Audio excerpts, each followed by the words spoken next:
Muito bem, bom dia. Nós estamos a 21 de março de 2019 e hoje eu quero registrar algumas reflexões sobre o comportamento das pessoas diante da pandemia de vírus chamada coronavírus. Prefiro esse nome do que o outro. Muito bem. Duas questões têm me chamado muita atenção.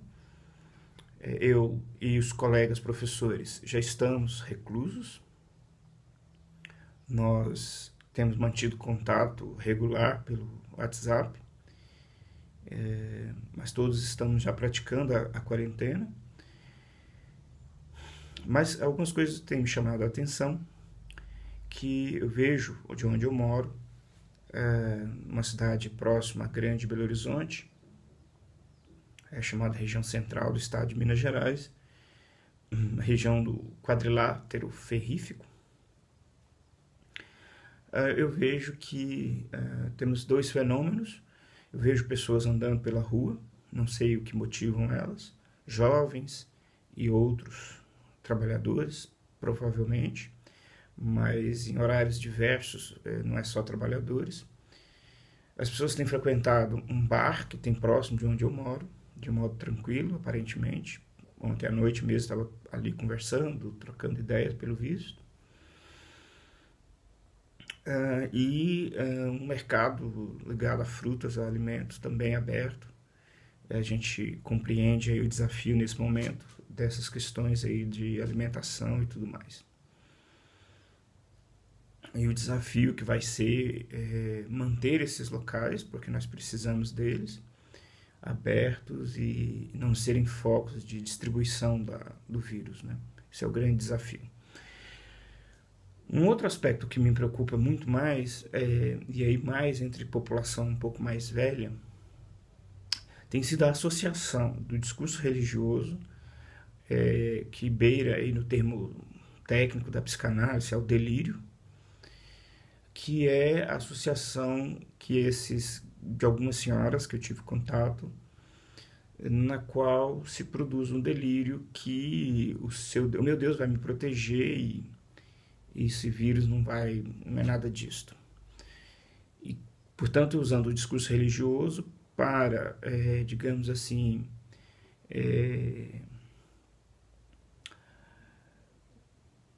para cimentar, digamos assim, um delírio, que é a ideia de que o meu Deus vai me proteger desta pandemia, e substituindo e mesmo ridicularizando o discurso científico.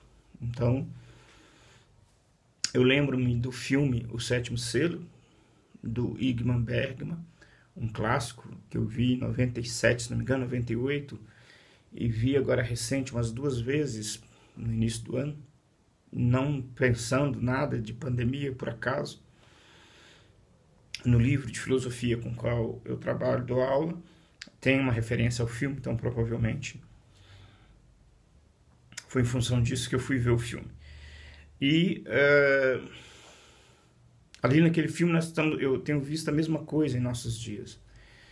Um discurso religioso que entra em desespero, na sequência ele produz um delírio, que é uma realidade que o indivíduo projeta, e é uma realidade, obviamente, que ele projeta em benefício próprio. Essa realidade que ele projeta, ela nega a realidade que está aí, e, enfim, e ele acaba, obviamente, sendo vítima do problema, porque ele não pensa o problema. No caso, o filme do Ingmar Bergman retrata o contexto da assim chamada peste negra, no contexto medieval da Europa, e ele é fantástico para várias abordagens e reflexões em nossos dias de hoje. É um filme de 57, se não me engano, e inclusive recentemente o ator que fez a personagem principal, que jogava xadrez inclusive contra a morte, faleceu já com idade mais avançada agora esses dias, né, este ano. Não de coronavírus, eu creio. mais de idade, função da idade e outras questões. Então o discurso religioso tem me assustado, especialmente entre a população mais velha, que frequenta por uma série de questões existenciais. São este público que tem ido, que historicamente frequenta o ambiente religioso. Isso é um outro fenômeno, para um outro momento, de conversar sobre ele. Mas, e aí você associa um discurso irresponsável e perigoso de algumas lideranças religiosas, de que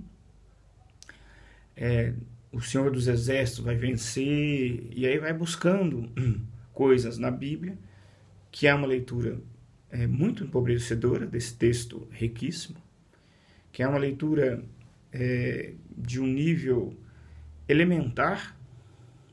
Os pastores, no geral, não têm formação acadêmica, mesmo os outras lideranças, que nomeadamente a gente sabe que tem uma formação, correm um risco de, na lida com esse texto tão complexo, também criar aí interpretações muito diversas do que é o texto.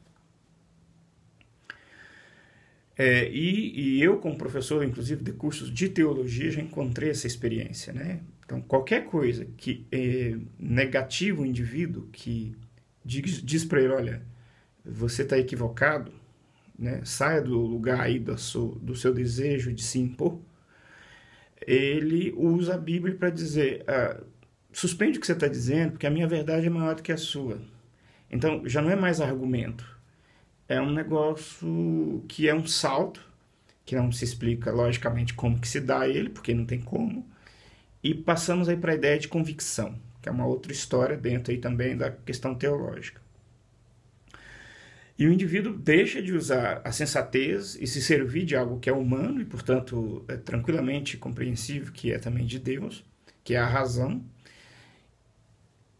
Ele para de se servir desses conhecimentos, do que ele tem para oferecer, e passa a criar uma realidade na qual ele não percebe que não é apenas na cabeça dele ou de um coletivo, no caso, uma comunidade religiosa. E é nesses aspectos que a gente tem que tomar muito cuidado com o delírio. Uma liderança conhecida, infelizmente, chamada Jim Jones, esse indivíduo, que coincidentemente eu já conheci uma pessoa que teve aulas de inglês com ele em Belo Horizonte, num dado instituto de cultura inglesa, cultura inglesa não, cultura de outro país que fala inglês. Mas o Jim Jones juntou um conjunto de pessoas, produziu um delírio e no final das contas se matou. E convidou todos a se matarem. Então o delírio é quando você cria uma realidade que não coincide com a realidade da maioria dos humanos e você não consegue perceber mais num dado momento que é um delírio. Então isso é perigoso. O que eu vi aí, andei lendo no dia de ontem sobre uma determinada liderança que se recusava a encerrar as atividades de aglomeração e etc. E, obviamente, isto, se foi a pessoa ou não quem fez isso, mas acabou se divulgando muito forte que ela estava evocando os seus seguidores a se manterem indo aos cultos, etc. Então, a internet também pode ser muito injusta nesse momento. Mas, enfim, esse discurso, então, que pega as pessoas, sobretudo de uma faixa etária frágil, e leva elas a ignorarem o risco que estão correndo, e isso é muito perigoso, e nós vamos ver, infelizmente, o efeito disso. Não precisa ser mago nem nada, é só estar lendo e acompanhando as notícias que têm nos chegado. Eu acompanho um pouco mais em Portugal o que está acontecendo, dado alguns amigos. Na Itália, nem tanto, e um pouco mais na França, que também temos lá conhecidos e parentes e tal. A coisa não é bonita, né? A perspectiva, infelizmente, não é boa. E é isto que eu queria comentar um pouco hoje, de assustar como que eu acho que as pessoas, dado o nível de acesso à informação que elas têm, como que elas não estão conseguindo pensar a gravidade do problema. E quando elas começarem a pensar que será provavelmente, algumas pessoas falaram que seria dia 23, que portanto seria agora, né? Segunda-feira. Mas eu creio que o susto chegará mais uma semana. E aí que já é tarde, porque o processo de contágio já aconteceu, ele está acontecendo exatamente nesse momento, e as pessoas não conseguem processar a importância da reclusão e, nesse momento, cortar totalmente o contato com o mundo exterior, no que se refere a fisicamente ir e voltar, né?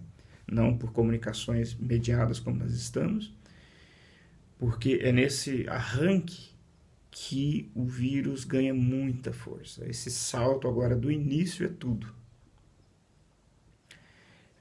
E aí, quando as pessoas sabem, já é tarde, porque você tem vários tipos de contaminação, sendo inclusive as pessoas mais jovens possíveis portadoras sem desenvolverem o vírus, mas passar para outros. E aí a sequência continua independente daquele que está mal ou não.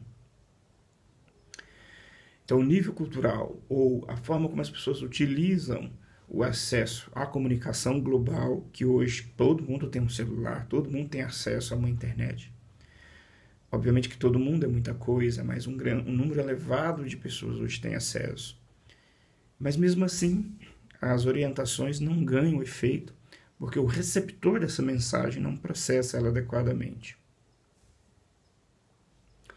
Enfim, essa é uma reflexão de hoje. Fraterno abraço a todos, até o próximo.